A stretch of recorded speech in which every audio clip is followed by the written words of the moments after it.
Bienvenidos a la Universidad Valle Dorado y al Colegio Nacional de Profesores Certificados.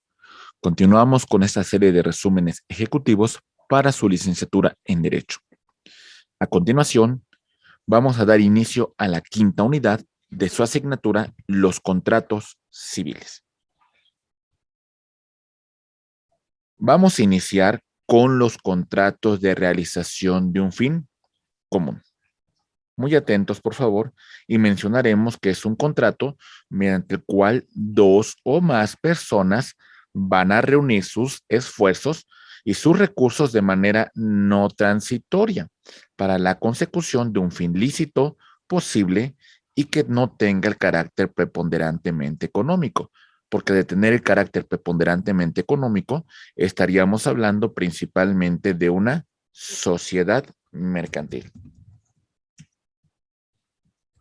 Muy bien, perfecto. Entonces, bajo este tenor, vamos a poner un ejemplo en particular. Atentos, por favor. Tenemos que A, B, C, D y E, cada uno de ellos aportando la cantidad de 100,000 pesos, deciden constituir una sociedad para consecución de un fin lícito y posible. Bajo este supuesto, van a conformar una nueva persona moral y esta persona moral se va a constituir con el capital de 500,000 pesos. Muy bien, esta persona moral frente a terceros va a contraer derechos y obligaciones. Muy bien. Algunos contratos que vamos a destacar en esta unidad son los siguientes: contrato de asociación, contrato de sociedad, contrato de parcería agrícola, contrato de parcería de ganado. Damos inicio con el contrato de asociación. Muy bien. En este contrato, dos o más personas reúnen sus esfuerzos y sus recursos, como mencionábamos con antelación, de manera no transitoria, para la consecución de un fin común, lícito y posible. Este fin no tiene el carácter preponderantemente económico. Muy bien. Entonces, reiteramos. A, B, C y D constituyen una asociación, cada uno haciendo aportaciones determinadas. Vamos a suponer que en este caso cada uno va a aportar 250,000 pesos. El objeto de estos socios es conformar una persona moral con un capital de 1,000,000 de pesos. Entre los objetivos y fines de esta persona moral, pues está un fin común, lícito y posible. Como su reunión no es meramente transitoria, es muy importante que esta persona moral se inscriba en el registro público de personas morales. Muy bien. Perfecto. Clasificación del contrato de asociación. Es un contrato bilateral. Hay acuerdo de voluntades entre los socios que la conforman. Es oneroso porque entre cada uno de los socios existen derechos y obligaciones. Es conmutativo porque desde el momento que se está celebrando se conoce cuáles son las obligaciones y los derechos que cada uno de los socios tiene. Es formal porque debe de hacerse en un instrumento público ante un notario y además inscribirse en el registro público de personas morales. Es de tracto sucesivo porque sus efectos se van a prolongar durante el tiempo que establezcan dentro de su acta constitutiva. Es intuitu personae porque nos interesa la calidad de las personas físicas o inclusive la conformación de personas morales que se van a adherir. Bajo ese supuesto, entonces tenemos que conformar una asamblea para determinar si admitimos o no un nuevo socio. Es de organización porque, como mencionábamos con antelación, el objeto particular es reunir esfuerzos y recursos de manera no transitoria para la consecución de un fin común, lícito y posible.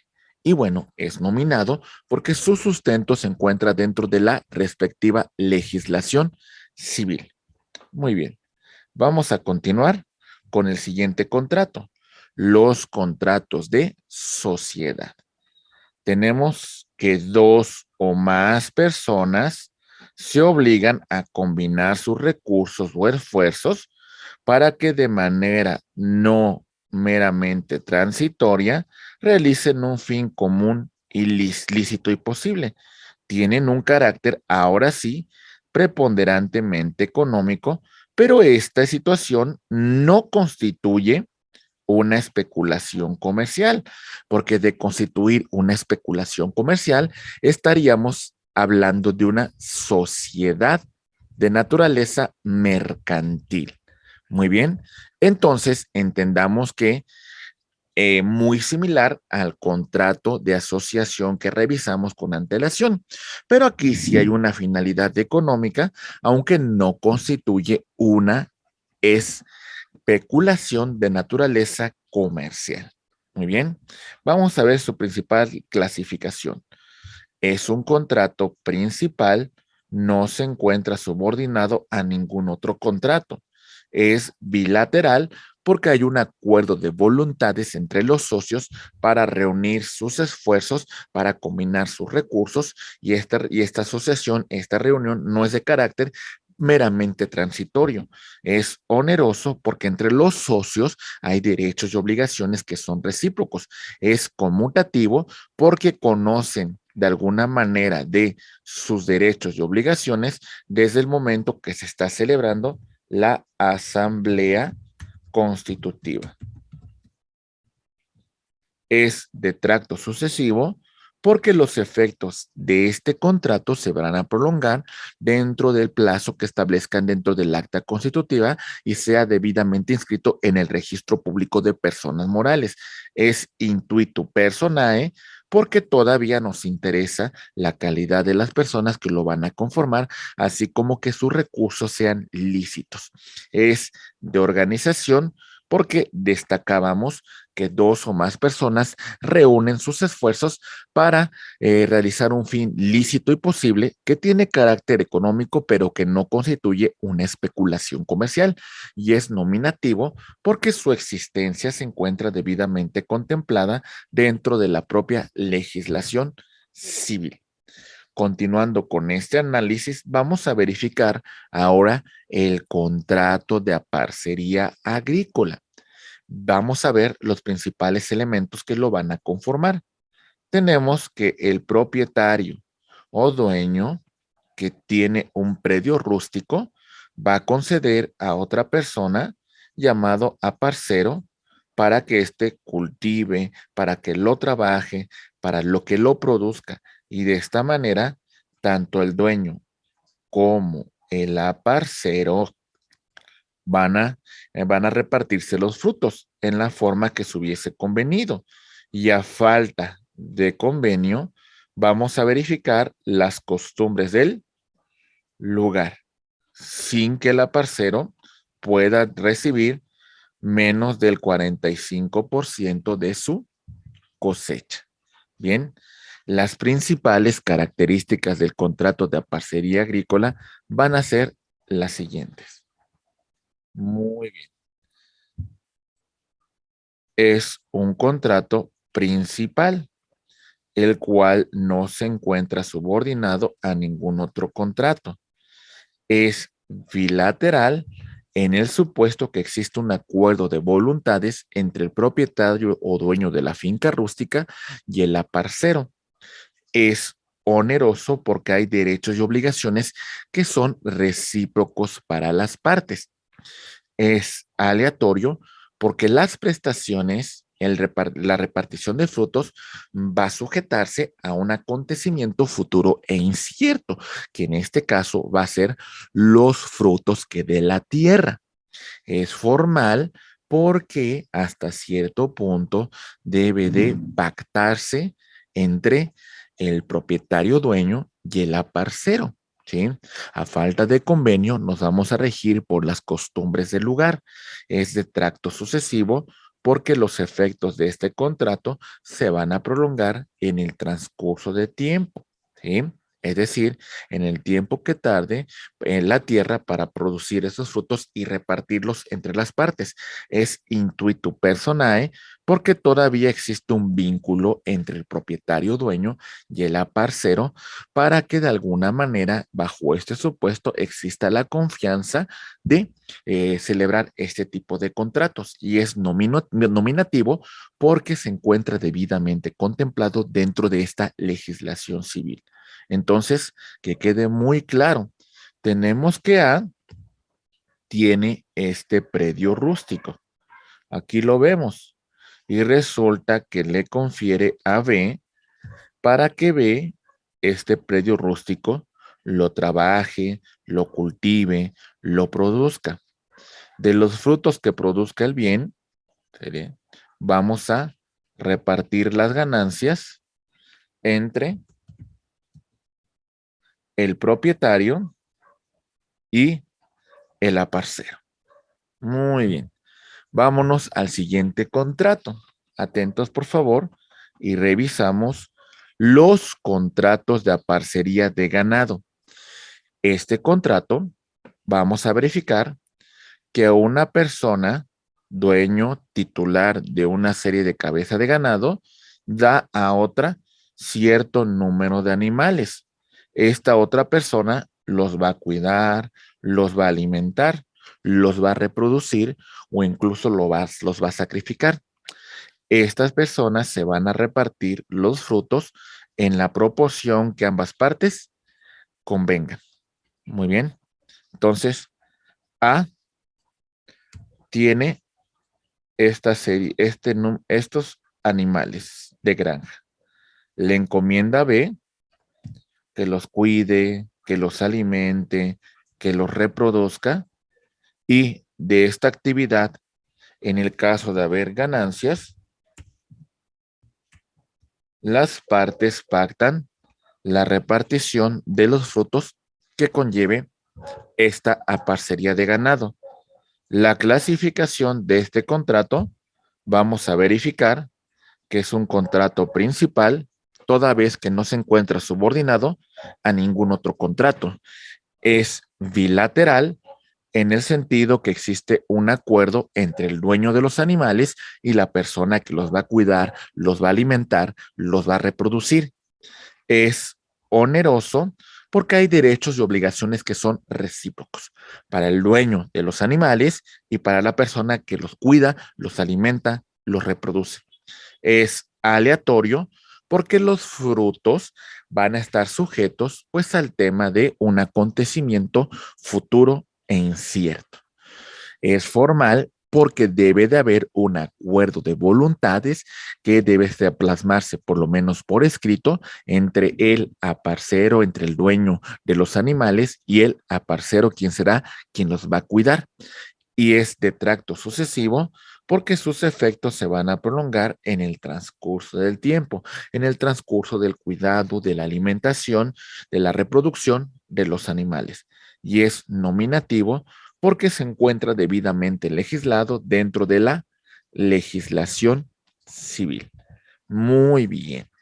Hemos concluido con este tipo de contratos asociativos. Vamos a empezar, estimados amigos, a continuación con los contratos aleatorios. Muy bien, iniciamos entonces. Contratos aleatorios. Existe un convenio recíproco entre las partes cuyas pérdidas o beneficios del mismo van a depender de un suceso futuro e incierto. Para que se materialice en este caso, la ganancia que se hubiese pactado, depende que este acontecimiento futuro e incierto se lleve a cabo. Bajo este supuesto tenemos algunos contratos, como son los contratos de juego y apuesta, el contrato de renta vitalicia y la compra de esperanza. Muy bien, vamos a iniciar con el contrato de juego y apuesta. Es un contrato, como ya mencionamos, aleatorio porque depende de un acontecimiento futuro e incierto. El beneficio o la pérdida depende que se dé un resultado que sea favorable o adverso. En el caso de ser favorable, hablaremos de un beneficio. Y en el caso de ser adverso, pues hablaremos de una pérdida, de una actividad que se desarrolle entre ellas. Su fin principal de este contrato de juego y apuesta es un fin de distracción o de ganancia. Muy bien, bajo este supuesto, vamos a poner un ejemplo que es importante para entender este tipo de contratos. Tenemos el siguiente caso. Resulta que A es gerente de un casino.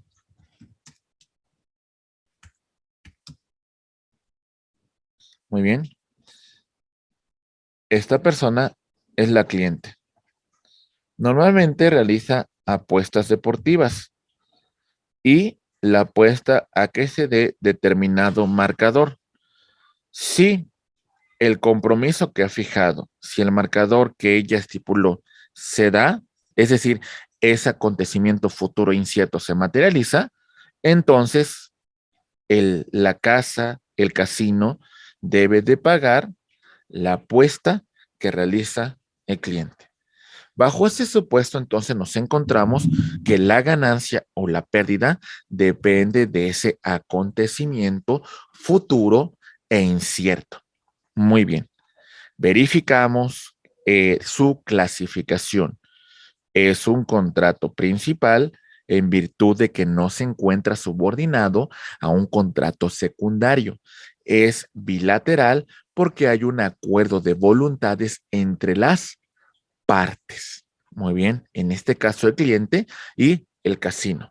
Es oneroso porque hay derechos y obligaciones recíprocos. En el caso del casino, va a quedar vinculado en el caso que ese acontecimiento futuro e incierto se materialice.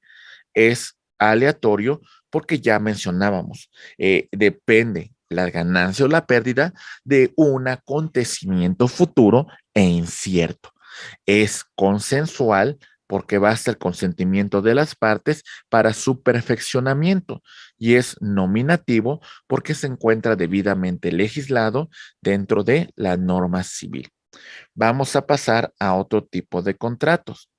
Ahora haremos mención al contrato de renta vitalicia. ¿Qué es el contrato de renta vitalicia? Destacamos, es un contrato aleatorio en el cual una persona llamada deudor se va a obligar a pagar periódicamente una pensión a otra persona llamada acreedor. Esta pensión consiste en dinero o bienes fungibles, es decir, bienes que pueden ser sustituidos por otros de su misma especie, de su mismo número, de su misma calidad. Y bueno, bajo este supuesto, esta prestación que realiza el deudor, ¿vale?, va a ser durante la vida del acreedor o de otras personas que se hubiese determinado en el contrato. Cuando se dé el supuesto de que estas personas que se hubiesen estipulado para recibir la pensión falleciesen, se va a hacer entrega al deudor de una cantidad de dinero o de una cosa, mueble o inmueble que hubiesen establecido, cuyo dominio se va a transferir. Muy bien. Ok, vamos a poner un ejemplo para que quede muy claro. Tenemos aquí al deudor que entrega una pensión a este acreedor. Muy bien. Este tiene que otorgar esta pensión durante la vida de nuestro acreedor. Cuando el acreedor fallezca o otra persona que hubiesen estipulado, pues bueno, el beneficio que va a recibir el deudor va a ser que tendrá la transmisión de dominio de determinados bienes, muebles o inmuebles que se hubiesen pactado. Muy bien. Ok, perfecto. Espero que esto sea de su comprensión. Continuando con su clasificación, vamos a verificar lo siguiente.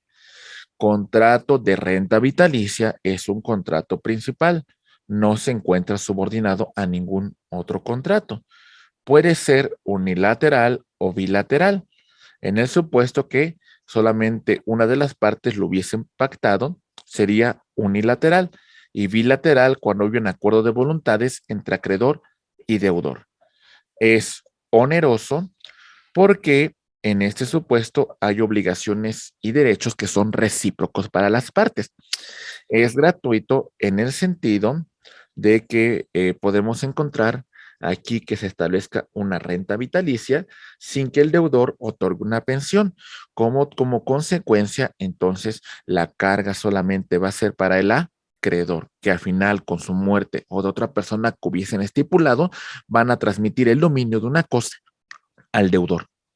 Es aleatorio porque este contrato se encuentra sujeto a un acontecimiento futuro e incierto, que en este caso sería la vida del deudor, del acreedor, perdón. Es consensual en oposición al real porque basta el consentimiento para que se perfeccione este contrato, es formal porque debe de hacerse por escrito, es de tracto sucesivo porque los efectos de este contrato se van a prolongar en el transcurso del tiempo, que en este caso es la vida del acreedor, y es nominado porque se encuentra debidamente legislado dentro de la norma civil. Concluimos estos contratos analizando al contrato de compra-venta de esperanza. Este contrato tiene por objeto adquirir determinada cantidad de frutos que una cosa produzca en un tiempo que las partes hubiesen fijado. Bajo este supuesto, al no existir aún estos bienes, el comprador para sí asume el riesgo de que estos frutos puedan llegar a existir. Muy bien. Entonces, bajo este supuesto, pongamos un ejemplo. Tenemos que esta persona tiene determinado campo de cultivo. Esta persona, la producción que tengan sus predios, las va a comprar todas con la esperanza de que la tierra, pues de esos frutos, con la calidad, pues que éste espera. De no darse los frutos, algún acontecimiento de la naturaleza, de no tener la calidad que esta persona esperaba, pues bueno, el comprador asume estos riesgos para sí. Una clasificación de estos contratos de compraventa de esperanza es aleatorio, que van a quedar sujetos a un acontecimiento futuro e incierto, y son nominados porque se encuentran debidamente legislados, debidamente regulados en la legislación civil. Estimados amigos, en esta sesión hemos aprendido de dos clasificaciones importantes dentro de los contratos. Estudiamos los contratos de realización de un fin común o también llamado asociativos, y también hablamos de los contratos aleatorios. Dentro de los contratos asociativos estudiamos los contratos de asociación, hablamos del contrato de sociedad, hablamos del contrato de a parcería en su modalidad de parcería agrícola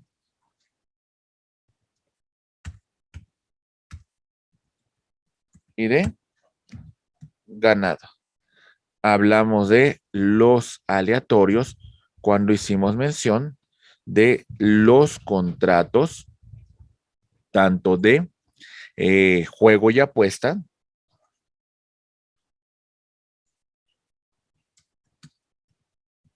hablamos del contrato de renta vitalicia y hablamos el de compra de esperanza.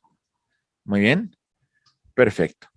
Bajo este supuesto, con los contratos asociativos, destacábamos que este contrato, dos o más personas reúnen sus esfuerzos para que de manera no meramente transitoria constituyan una sociedad con un fin lícito posible y que principalmente no tiene un fin de carácter económico, mientras que de los contratos aleatorios destacábamos que estos contratos hay un acuerdo entre las partes en la cual las pérdidas o los beneficios dependen de un acontecimiento futuro e incierto. Estimados amigos, esta es la quinta unidad de nuestra asignatura, los contratos civiles. A nombre de la Universidad Valle Dorado y del Colegio Nacional de Profesores Certificados, agradecemos su atención. Muchas gracias.